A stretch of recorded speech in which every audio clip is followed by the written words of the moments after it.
जी हाँ दोस्तों, ट्रंप के खिलाफ जो मोदी नहीं कर पाए उसे ईरान ने कर दिया। मगर ईरान में ट्रंप का कौन सा दांव हुआ कामयाब?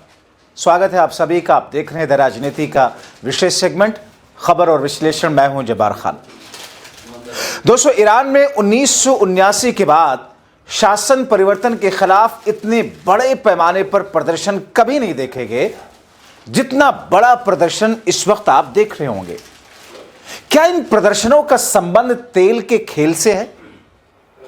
दोस्तों, अंत तक जरूर बने रहें ताकि समझ सके पूरा खेल क्या है। डोनाल्ड ट्रंप का, इजराइल का और ईरान पर उसका प्रहार। दोस्तों, पिछले 15 दिनों से ईरान के लगभग हर शहर में लोग बढ़ती हुई महंगाई, गिरती ईरान की मुद्रा। यह और बात है कि भारत का गिरता हुआ रुपया मोदी शाह को नहीं दिखाई देता, लेकिन दोस्तों ईरान में एक इस किस्म का असंतोष है जिसका आप लाइव एग्जाम्पल देख रहे हैं। तो गिरती हुई ईरानी मुद्रा और बेरोजगारी के खिलाफ सड़कों पर लोग गए, लेकिन अब उन मूल समस्याओं को छोड़कर लोग शासन परिवर्तन की मांग करने लगे। सोच के देखिए, क्या ऐसा भारत में संभव है? क्यों नहीं संभव है? संभव हुआ है। इंदिरा गांधी के शासन के वक्त में छात्रों का एक आंदोलन जो कि गुजरात के एक हॉस्टल से उठा और जयप्रकाश नारायण ने किस तरीके से जेबी मूवमेंट को गांधी सरकार के खिलाफ, इंदिरा गांधी सरकार के खिलाफ खड़ा किया, आंधी की तरह उखाड़ ले गई सरकार को। दोस्तों, चंद घंटे पहले ईरान में इंटरनेट सेवा बंद कर दी गई, लेकिन प्रदर्शन रुके नहीं। कई स्थानों से सरकारी भवनों को आग लगाने और वाहनों को जलाने के वीडियोज आपने देखे।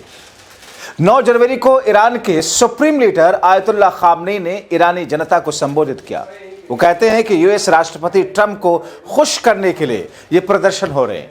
यानी कि दोस्तों, ईरान में भले ही बेरोजगारी, महंगाई, गिरते हुए रुपए के मुद्दे हो, मुद्रा के मुद्दे हो, भले ही जनता सड़कों पर है, मगर उसके पीछे क्या डोनाल्ड ट्रंप ने किसी तकनीक, किसी रणनीति के माध्यम से एक ऐसी स्ट्रैटेजी बनाई है ताकि ईरान के उस तेल संपदा तक पहुंच सके, जैसे कि वेनेजुएला में जो कुछ किया आपने देखा।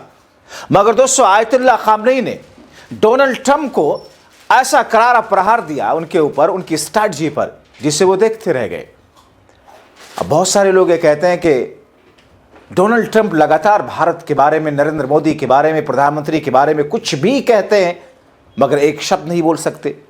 लेकिन आयतुल्लाह खामनेई ने जो कुछ कहा, डोनाल्ड ट्रंप के राजनीतिक, कूटनीतिक या फिर रणनीतिक तौर पर जो कुछ कदम है, उन कदमों को धराशायी करने वाला है। दोस्तों, ईरान सरकार जो कुछ वहां पर प्रदर्शन चल रहा है उसको नियंत्रित करने की कोशिश में लगी है। हालांकि अमेरिका के राष्ट्रपति डोनाल्ड ट्रंप ईरान के खिलाफ बयान जारी करके ईरानी सरकार पर दबाव डाल रहे हैं। ट्रंप ने चेतावनी दी थी कि अगर प्रदर्शनकारियों पर गोली चलाई गई तो अमेरिका सीधा हमला करेगा। यहां तक दावा कर दिया था कि सुप्रीम लीडर आयतुल्लाह खामनेई को मास्क को भगाने की योजना बनाई जा रही है वहां पर।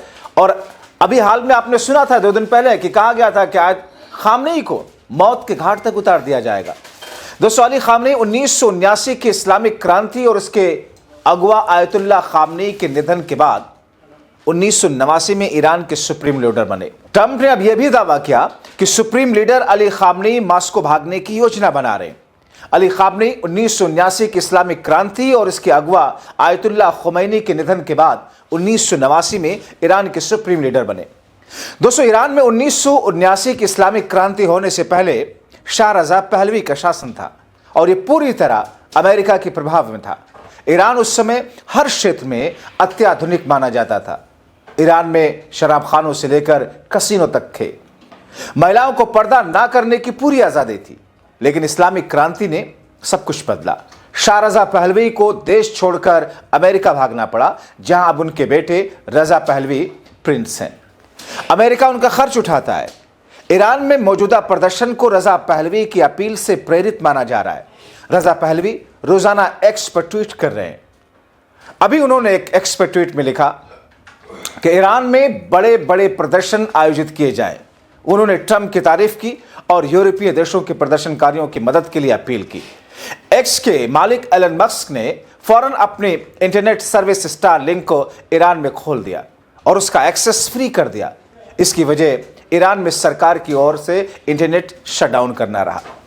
दोस्तों, 4 दशकों में इस निरंतर दबाव और अरबों डॉलर खर्च होने के बावजूद ईरान में शासन परिवर्तन का लक्ष्य दूर की कौड़ी बना है।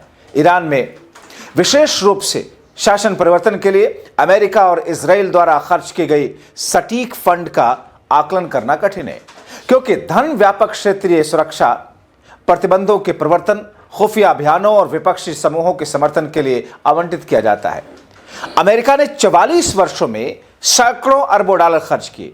इसमें फारस की खाड़ी में सैन्य तैनाती की लागत, व्यापक प्रतिबंध, शासन को लागू करना, रेडियो फौदा और वॉइस ऑफ अमेरिका पर्शिया जैसे प्रसारकों को धन देना और ईरान के भीतर लोकतंत्र का बढ़ावा देने, सिविल सोसाइटी के विभिन्न कार्यक्रमों का समर्थन करना शामिल है। ट्रंप के तहत अधिकतम दबाव अभियान ने अकेले ईरान पर गंभीर आर्थिक लागत डाली, लेकिन इसमें अमेरिकी टैक्स पेयर्स का पैसा शामिल है, जिसके विरोध में अमेरिका में प्रदर्शन हुए। एक घटना से अमेरिकी खर्च का अंदाजा लगाया जा सकता है। वॉल स्ट्रीट जर्नल के मुताबिक अमेरिकी बंधकों को छुड़ाने के लिए अमेरिका ने 2016 में ईरान को 1.7 अरब डॉलर रकम दी। दोस्तों, इजराइल का ईरान पर हमला और शासन परिवर्तन पर अमेरिका से ज्यादा खर्च हुआ। टाइम्स ऑफ इंडिया ने जून 2025 में वॉल स्ट्रीट जर्नल के हवाले से खबर दी थी। इजराइल को युद्ध में हर दिन 200 मिलियन डॉलर खर्च करता रहा, लेकिन ईरान के मिसाइल हमले में इजराइल को 400 मिलियन डॉलर का नुकसान हुआ था। इजराइल का खर्च हालांकि पैमाने में छोटा है, लेकिन अत्यधिक केंद्रित है। अनुमान बताते हैं कि इजराइल ने टारगेट खुफिया अभियान जैसे परमाणु सुविधाओं को तोड़फोड़ करना और वैज्ञानिकों की हत्या करना, साइबर युद्ध, क्षेत्र में ईरान के सहयोग जैसे सीरिया में उसका विरोध करने वाले उग्रवादी समूहों का समर्थन करने पर कई अरब डॉलर खर्च किए। मोसाद का पूरा फोकस ईरान और उसके प्रॉक्सी संगठनों पर रहता है। अकेले खुफिया एजेंसी मोसाद का वार्षिक बजट लगभग 10 अरब यूरो यानी कि 2.73 अरब अमेरिकी डॉलर होने का अनुमान है। मोसाद लगभग 7,000 लोग जहां पर काम करते हैं, जो दिल्ली सहित पूरी दुनिया में फैला हुआ है। दोस्तों, सूचना युद्ध भाषण है, जबकि पश्चिमी मीडिया सरकार विरोधी प्रदर्शन को खास तवज्जो दे रहा।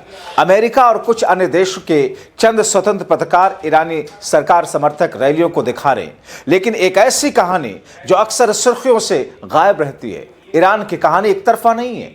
उसके शक्तिशाली सत्ता प्रतिष्ठान को ईरानी जनता का अभी भी पर्याप्त समर्थन मिल रहा, लेकिन न्यूज वीक और टाइम्स यही बता रहे हैं कि खामनेई और उनके खास आजकल में ही ईरान से भागने वाले हैं। दोस्तों, प्रसिद्ध अमेरिकी पत्रकार समीर हर्ष ने 8 जनवरी 2026 को अपने सबस्टैक पर प्रकाशित लेख what is Trump's gaming in Venezuela में दावा किया कि डोनाल्ड ट्रंप द्वारा वेनेजुएला पर हालिया सैन्य कार्रवाई और राष्ट्रपति निकोलस मादुरो और उनकी पत्नी को पकड़ने का असली उद्देश्य सिर्फ मादुरो की भ्रष्ट सरकार को हटाना नहीं, बल्कि चीन को वेनेजुएला के सस्ते भारी कच्चे तेल की आपूर्ति रोकना है। ईरान के पास भी तेल का भंडार है। चीन ईरानी तेल का सबसे बड़ा खरीदार है, इसीलिए वेनेजुएला के बाद ट्रंप का अगला निशाना ईरान है। वेनेजुएला के पास दुनिया के सबसे बड़े तेल भंडार है और चीन इसका बड़ा खरीदार है। लेख के अनुसार ट्रंप प्रशासन इसे अमेरिका के पड़ोस में विरोधियों को फायदा पहुंचाने के रूप में देखता है। स्टेफन मिलर और यूएन में अमेरिकी राजदूत माइकल वोल्टेज ने खुले तौर पर कहा कि सुपर पावर होने के नाते अमेरिका शर्तें तय करेगा और तेल पर पूर्ण प्रतिबंध लगाएगा। दोस्तों, हर्ष बताते हैं कि यह नीति जॉर्ज बुश के समय से चली आ रही है, जब डिक चेनी ने तेल आपूर्ति में अमेरिकी स्वतंत्रता पर जोर दिया था। यह वेनेजुएला पर कार्रवाई चीन के खिलाफ ऊर्जा शुद्ध की शुरुआत है।